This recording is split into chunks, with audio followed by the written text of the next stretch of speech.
Finding the courage to change. Finding the person behind the disease.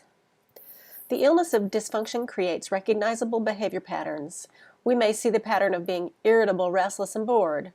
Another pattern might be an addiction to drama and excitement. We wonder, who will show up today? Will my loved one be the happy one or the depressed one? Will they be the one who loves me or the one who attacks me? Will they appreciate me or try to tear me down or manipulate me? Or will they show up at all? Sadly, when we grow up with dysfunction, we tend to copy these patterns. We have caught the family disease without ever picking up a drink or drug. Dysfunction is the disease that infects generations. It's a disease. They are ill. They are doing the best that they can with what they were given. There's a real person behind the dysfunctional behavior. I can learn to distinguish between the person and the patterns of the disease.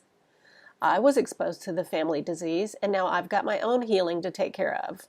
I can be grateful that I've discovered a program that works. I'm not flawed, damaged, or unworthy. I'm also doing my best. I am not my dysfunctional patterns.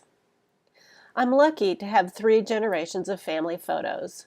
Looking at each person's childhood photos, I see their true self shining in their eyes.